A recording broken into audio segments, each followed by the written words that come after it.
Assalamualaikum class. My name is Afifa and today our topic is introduction of logic. Our lecture aims to understand unstated propositions, to understand arguments and explanations, to understand different concepts involving reasoning.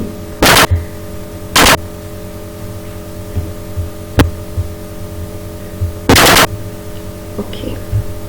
This lecture aims to widen students' understanding, to strengthen students' clear thinking, and it provides guidelines for effective reasoning.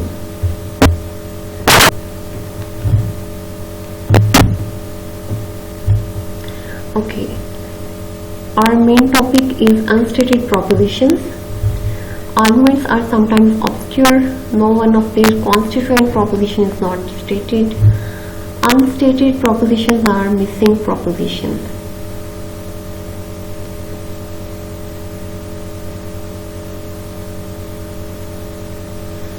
Okay. Unstated propositions कौन सी propositions हैं?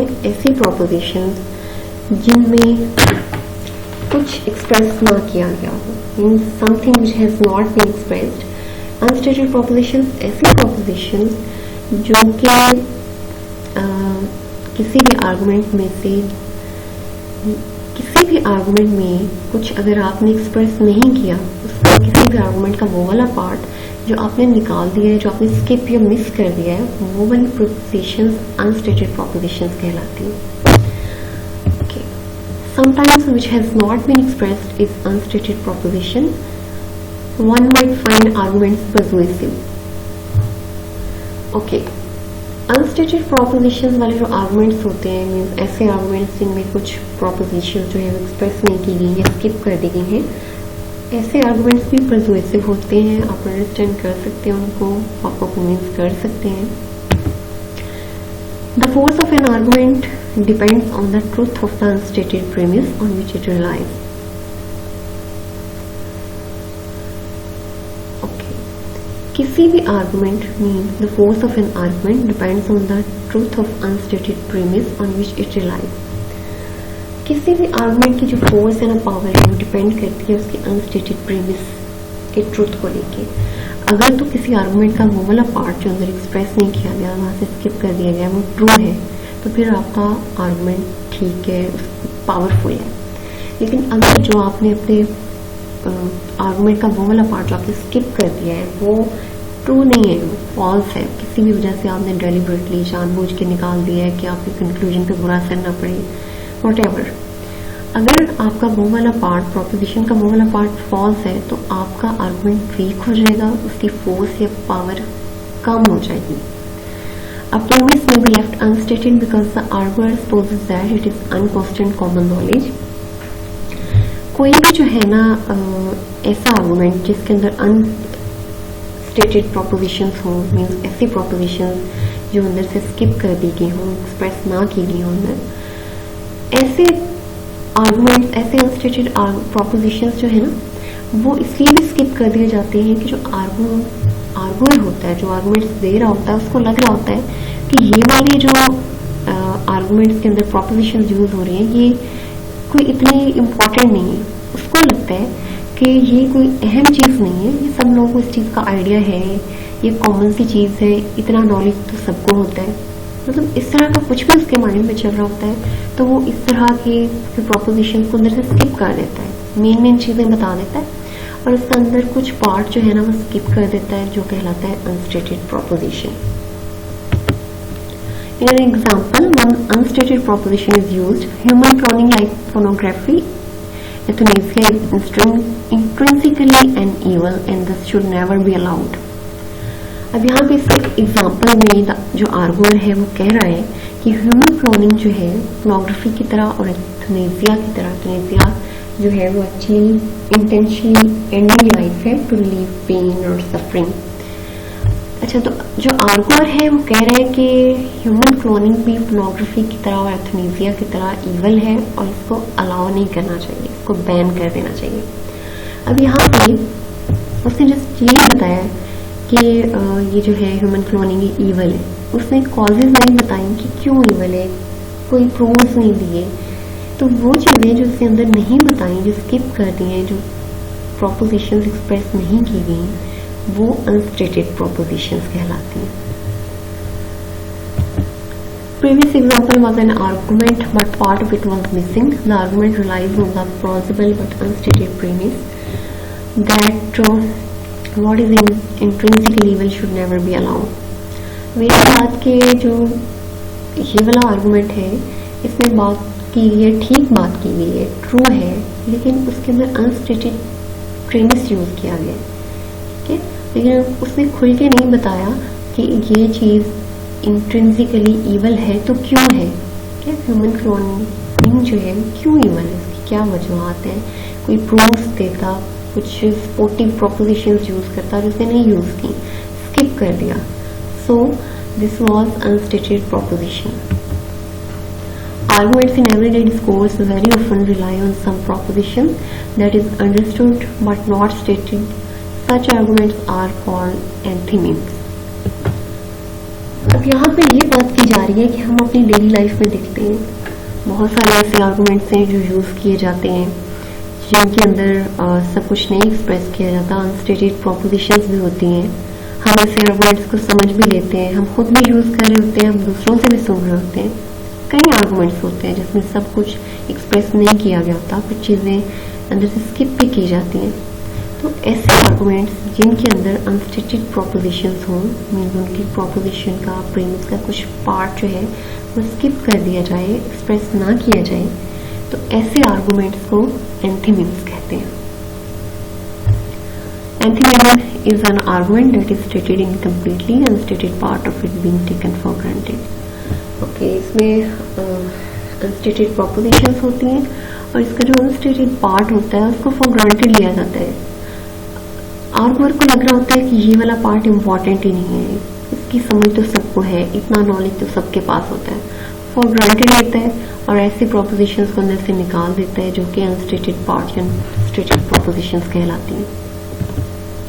The effectiveness of an argument of an antonym may depend on the hearer's knowledge that some propositions fall. अब ऐसा है कि जो एंथीमिम होते हैं, इस तरह के बहुत सारे आर्गुमेंट जो हम डेली लाइफ में सुनते हैं, जिनके सारे पार्ट्स, ये सारी प्रोपोजिशंस को, ये सारी प्रेमिसेस को एक्सप्रेस नहीं किया जाता, मिस किया कर दिया जाता है। तो ऐसे आर्गुमेंट्स, ऐसे एंथीमिम कैसे इफेक्टिव हो सकते हैं? इस तरह के एंथीमिम, ऐसे आर्गुमेंट्स जिनमें सब कुछ एक्सप्रेस ना किया जाए, ये इफेक्टिव हो सकते हैं और ये डिपेंड करता है सुनने वाले के नॉलेज पे। अगर सुनने वाले को इस बात की समझ है कि ठीक है, इस बंदे ने जो पार्ट अंदर से मिस कर दिया है, वो किस चीज़ के बारे में बात कर रहा है, उसको उसका इतना नॉलेज है, वो समझ सकता है कि क्या कौन सी प्रोपोजिशन स्किप की है, क्या कौन सी प्रोपोजिशन गलत थी, कौन सी सही थी, कौन सा पार्ट एक्सप्रेस नहीं किया, तो ऐसा आर्गुमेंट या ऐसे एंथीमिम इफेक्टिव होते हैं। सुनने वाले को समझ आ रही है, उसको पता है, उसका इतना नॉलेज है कि क्या चीज़ अंदर से मिस कर दी है, तो यहाँ पे ये एंथीमिम्स या आर्गुमेंट्स इफेक्टिव हो सकते हैं। Passages that appear to be arguments are sometimes not arguments but explanations. अच्छा, कुछ जो पैसेजेस होते हैं ना, यहाँ पे हमारा नेक्स्ट टॉपिक स्टार्ट हो गया, फोर्थ टॉपिक, जो कि है arguments and explanation. Recognising arguments के बाद हमारा नेक्स्ट जो टॉपिक स्टार्ट हो रहा है वो है आर्गुमेंट्स एंड एक्सप्लेनेशन। समटाइम्स ऐसा होता है कि पैसेजेस जो है ना, हमें कुछ पैसेजेस हमने देखे, हमें लग रहा है कि आर्गुमेंट्स हैं, लेकिन वो आर्गुमेंट्स होते नहीं हैं, वो एक्सप्लेनेशंस होती हैं। The appearance of indicators such as because, for, since, therefore can not settle down the matter. ऐसा भी होता है कि वो वाले जो पैसेजेस होते हैं ना, उनके अंदर इंडिकेटर्स आ रहे होते हैं, जैसा कि premise indicator, because, for, since, और कंक्लूजन इंडिकेटर, देयरफॉर मीन्स इस इंडिकेटर के बाद एक मीन्स के कंक्लूजन आने वाला। लेकिन इसके बावजूद, इंडिकेटर्स के मौजूद होने के बावजूद, इस तरह के पैसेजेस जो हैं वो आर्गुमेंट्स नहीं होते। Such type of passages are explanations. अब कैसे, किस तरह से वो आर्गुमेंट्स नहीं होते और एक्सप्लेनेशंस होती हैं, यहाँ पर एग्जाम्पल्स दी गई हैं। फर्स्ट एग्जाम्पल जो है वो है पैराडाइज की, जो जिसमें आर्गुमेंट को एक्सप्लेन किया गया है, और जो सेकंड है वो है टावर ऑफ पाकिस्तान, मीनार पाकिस्तान की, जिसमें एक्सप्लेनेशन को बताया गया है। पैराडाइज कैसे, अगर मैं क्लास को एग्जांपल कोई आर्गुमेंट करने को कहती हूँ कि मैंने आपको पूरी क्लास को टॉपिक दिया पैराडाइज का और आपने अपने टॉपिक को सपोर्ट करना है, ठीक है, मेरे साथ डिस्कशन करिए, सपोर्ट करना है।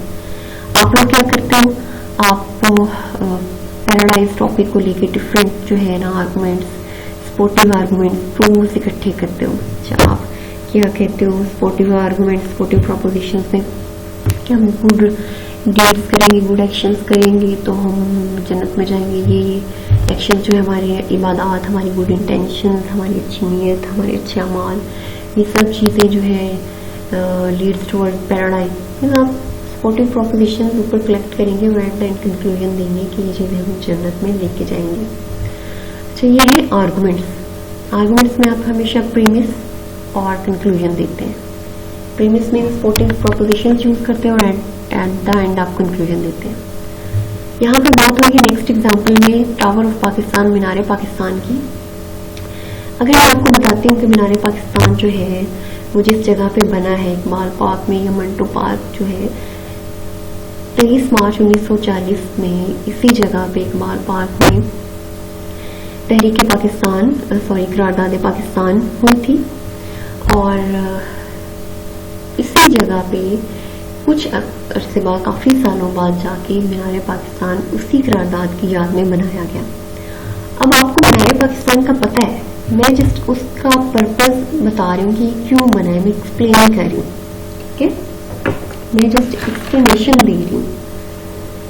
The passage is that the reader knows that the tower had the name. The intention is to explain why that name was given. अब आपको पता है कि मीनार पाकिस्तान इसका नाम है, मेरी आर्गुअर की इंटेंशन है, मेरी इंटेंशन है, आर्गुअर नहीं, क्योंकि आर्गुमेंट की हम बात नहीं कर रहे। मेरी यहाँ पे इंटेंशन है कि मैं एक्सप्लेन करूँ कि मीनार पाकिस्तान क्यों बना, ठीक है, मैं उसका पर्पस बता रही हूँ।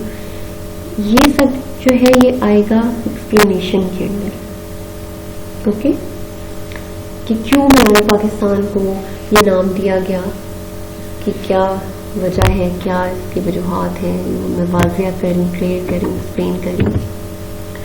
Example illustrates the fact that superficially similar passages may have very different functions. Whatever some passages an argument or explanation depends on the purpose to be served by it.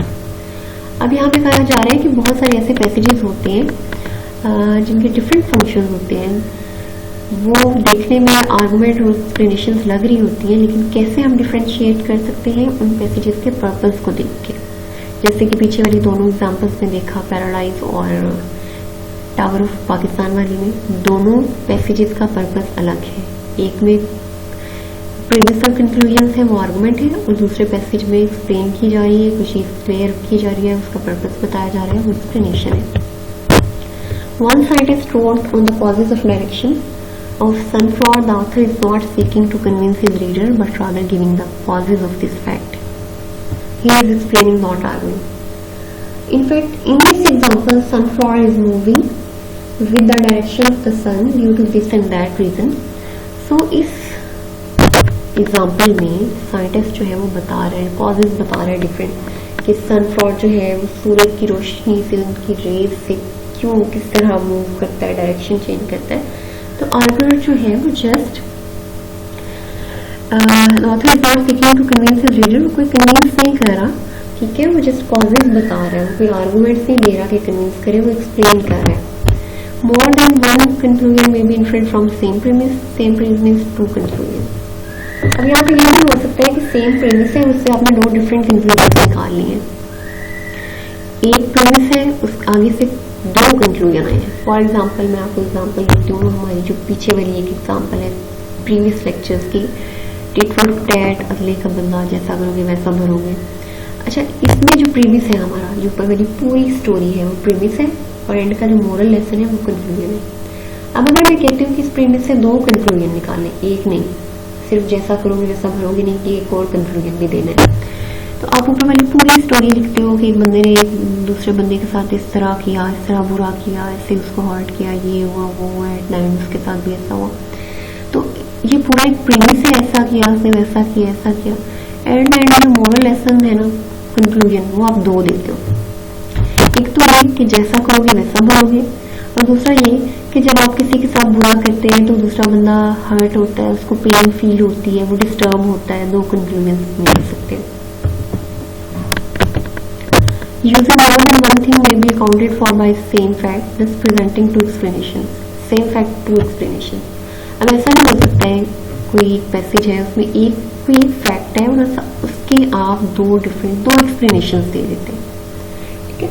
For example, अगर Oxford English dictionary की बात की जाए, the historical dictionary providing citations need to show the evaluation of every word beginning with the earliest known usage. Therefore, a key task in a popular sport for the thousands of volunteer world associates is antedating, finding earlier citations than those already known. अब इस explanation में fact एक ही है, Oxford English dictionary, लेकिन उसकी दो explanation दी गई हैं कि ऑक्सफोर्ड इंग्लिश डिक्शनरी क्या है और क्या है। If we are sensitive to the context, we will usually be able to distinguish an explanation from an argument. अब यहाँ पे ये कहा गया है कि अगर हम सेंसिटिव हैं किसी भी आर्गुमेंट के कॉन्टेक्स्ट को लेके, उसके मीनिंग को लेके, किसी भी आर्गुमेंट की मीनिंग को समझने के लिए सेंसिटिव हैं, समझ सकते हैं, समझने की एबिलिटी रखते हैं, समझना चाहते हैं, तो फिर हम इजीली काबिल हो जाएंगे कि हमें पता चल जाए कि कोई जो पैसेज है जो हम देख रहे हैं, जिसे हम गो थ्रू हो रहे हैं, वो एक्सप्लेनेशन है किसी फैक्ट की या वो कोई आर्गुमेंट है, ठीक है। So it depends upon our sensitivity. Okay class, this is all about today's lecture. Thank you.